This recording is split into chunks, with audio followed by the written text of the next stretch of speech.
I've just planned a 2-week trip to Malaysia with my daughter. One version is proper budget, the kind where you're glad your room has a roof. One's smart and still affordable. And another includes a rooftop pool, cocktails I can't afford. This is Malaysia, 3 ways. Budget, smart, and dad's gone bonkers. Which one would you pick?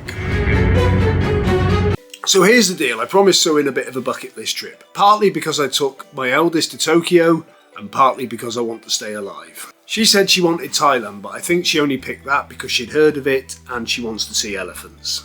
Now I love cities and Kuala Lumpur is one hell of a city.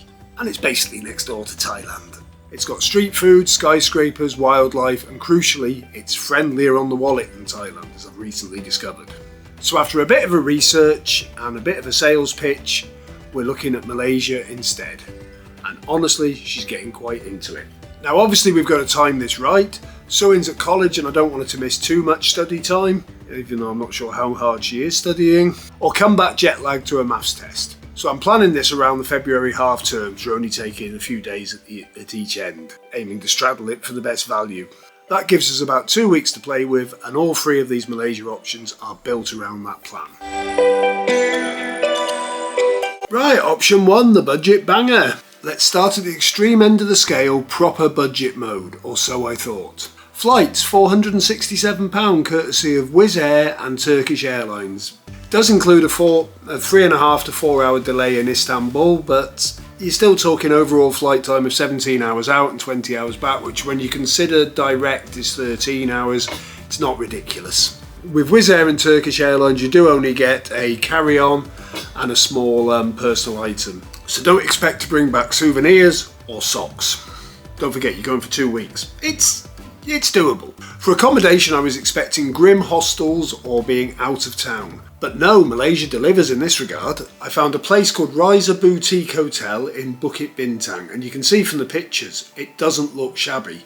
Solid location, private room, £200 for the 2 of us for 2 weeks. That is £15 a night. And as you can see, it doesn't look bad. But I'd probably go with the Merku Summer Suites. It's an apartment, it's still good location, Golden Triangle, so you're close to Chinatown and you're still within walking distance of all the big sites. That comes in at £239, which is £18 a night. Pushing the boat out here. It's still way below what you'd pay for a Britannia in the UK, and we know how good they are. Now, if you're on this kind of budget and you're paying that sort of price per night, I'd be tempted to only book a couple of nights at the start and end and see what else you can get for £15 a night, especially if you get out of KL. You could maybe go to Malacca or Penang or Langkawi, depending on how your budget treats you. But they don't look like hellholes to be stuck in for 2 weeks either. There is so much to do in the area. So what can you actually do on the cheap? Well, you can go to Batu Caves, that's as good as free. You'll see the monkeys. I think Suin would go there more than once. You could still do the elephant sanctuary. It's not ridiculously priced. You know, you can get there by public transport and it's pennies to get in. Petronas Towers, you don't have to go up them. But if you're going all that way, it's a shame not to spend a couple of quid. It's worth it just to see the view of them. You've got the KL Forest Eco Park. That's a rainforest in the city. Again, pennies to do. Chinatown and Jalan-Olor. I know people that have gone and done nothing else other than just wander around window shopping and shopping. If you're on a budget, you might buy some fake Gucci. The Central Market, you can pretend you're buying souvenirs while enjoying the aircon. And the Infinite Malls. It's basically a theme park for the mildly broke with great tasting snacks. But let's face it, if you've saved a few quid getting there, you might as well splurge a bit when you are there. So that comes in at $567 for the cheapest option and $586 for the dearest, cheapest option. You'd be lucky to get 2 weeks in Spain for that. Not to mention in Spain, you wouldn't be getting lunch for 3 quid, breakfast for 2 quid, an evening meal for less than a tenner. Honestly, you could do a lot worse. In fact, this is rapidly sneaking up on my, we might just make this work. But let's say you want a bit more comfort, maybe a decent flight time, an extra pair of pants, and a room where the towel's actually dry. Welcome to Smart Spend. This time we're flying out of Manchester, same price as London, one change in Doha, but here's the kicker. You get checked luggage, 2 items each. That's enough room to bring home a lifetime supply of Tiger Balm, 7 sarongs, and a small brass teapot you didn't ask for. It's a Qatar and Malaysia Airlines combo. They're both good airlines, 4-star service in the sky, and only 2-hour layover. not bad at all. Because let's face it, when you go from Manchester, your layovers are often London, so you might as well drive to bloody London. So let's say $570 all in for the flights. There was an option to buy the same flights through something called flightoffice.co.uk for $496.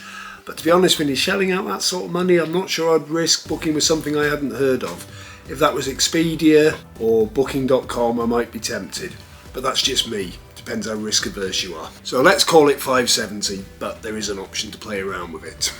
Accommodation, I've got my eye on the Mercure Kuala Lumpur Shore Parade. Now I've looked at this one before. It's a 4-star hotel with a full service gym and great location, and the pool, let's get it, it's rooftop. Suin is going to love the concept of that. She's never seen one. Well, she's seen them, but she's never been in one, and I think it's just the ultimate thing for an 18-year-old who wants to get on Insta, or a 58-year-old who doesn't mind going on Insta. Now, as I said, I've drooled on this one in research before, but it's $555 for the 13 nights, because don't forget, on a two-week holiday to Malaysia, you're going to spend one night in the sky. So that works out as £43 a night. Honestly, where in the world do you get a proper 4-star for that? Some of the Britannias claim to be 4-star, but I've stayed in them, they're not. That brings the total to $847 each, which is still crazy value. You're talking 2 weeks in a place that's not going to be too expensive when you get there, so $847, that's not bad. You could shave a bit off by slumming it in a 3-star or flying a lower cost carrier like the one from the earlier option.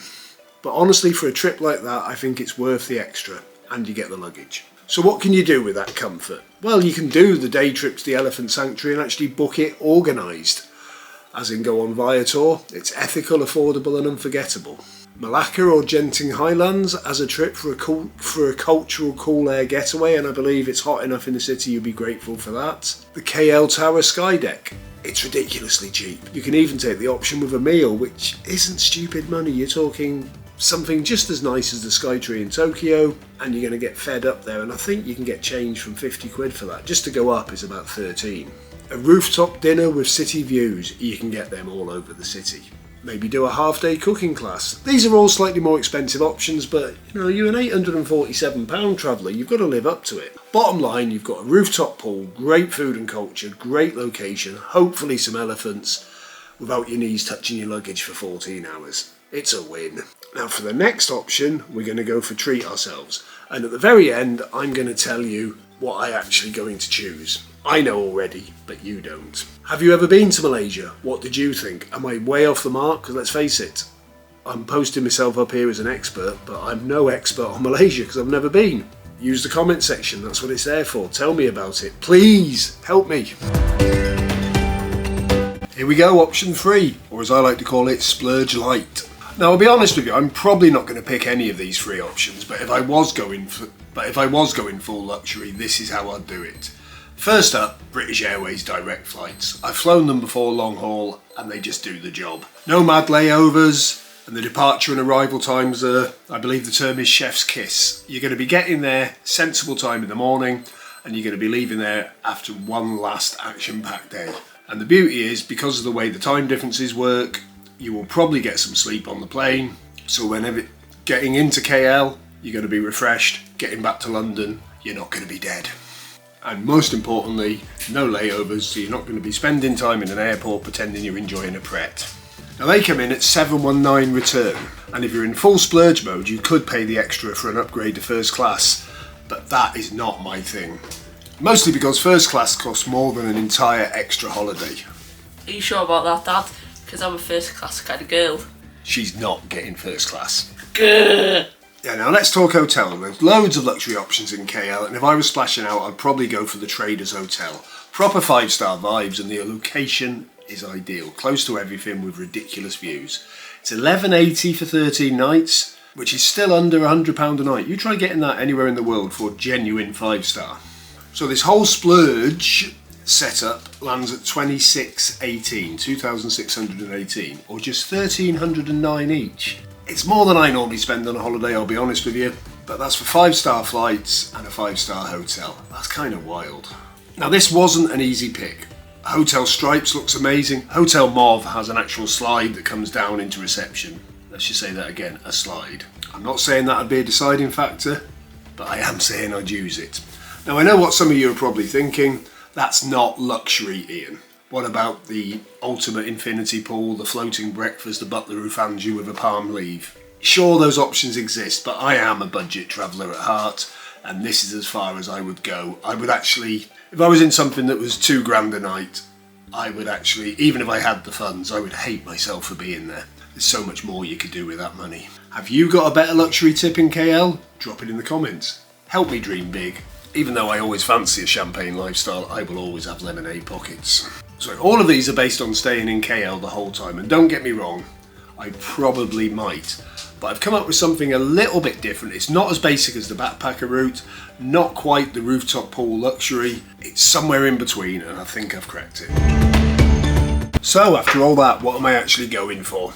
Well, I've chosen the same February dates, but instead of piecing it all together myself, which is what I normally prefer to do, I've gone with a British Airways package.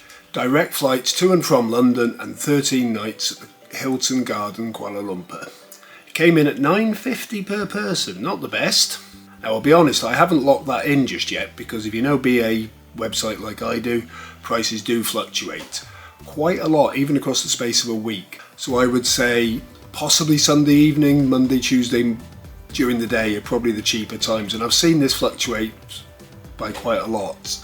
This particular week, this particular fortnight, I've seen come in as low as upper 700s, lower 800s. Now that's 150 a head saving, that's 300 quid. That's worth saving. So I'm going to carry on keeping an eye on it. But here's why I'm leaning towards this option. One, it's a package, so you've got more rights, ATOL protection, better refund policies, and a lot less faffing if something goes wrong. Two, I trust British Airways, I've used them before, including Tokyo, and they're solid. Number three, the Hilton Garden Inn ticks all the boxes. Rooftop pool for Surin, great location for me. It's just off Chinatown, but still walkable from the centre. It's got the right mix of comfort without going full 5-star madness. I can't see what it hasn't got that would make it a 5-star, to be perfectly honest. And that's what I'm doing for now. Number four, you only need a £170 deposit now, and you can spread the cost. All the other options involve paying for some, if not all of it, up front. Now if you're a budget traveller, you can find the budget option, but unless you can pay for it today, you ain't getting it. So number five, you've got a massive baggage allowance. We're not talking sitting on your suitcase and pray you can close it here. You can actually pack properly and allow a bit of space for bringing stuff back. And here's a sneaky one. If you fancy a little side trip, like you can go to Vietnam from there for about £30 each. Because you haven't splurged too much on your hotel, it doesn't feel so wasteful to leave it empty while you only take a few bags to your next destination. Because trust me, if you were to try and take all your luggage or pay to put it in storage, it would certainly outweigh the cost of a cheap flight to somewhere else. So this is one of those examples where this option may not be the cheapest, but for value, convenience and flexibility, it's the one that makes the most sense for us this time. I think there's also a little bit because you're travelling with your child, you want everything to be right. So yeah, I'm not rich, but with a bit of planning, a few smart decisions and a slightly unhealthy obsession with flight prices, we're potentially off to Malaysia. I'm buzzing for it and of course filming the whole thing. If you want to see what it's actually like, from rooftop pools to excursions, hit subscribe and come along with us. And in the meantime, let me know which of the three options would you have chosen? Or if you've been to Malaysia before, what should we not miss? Thanks for watching, and I'll see you in the next one.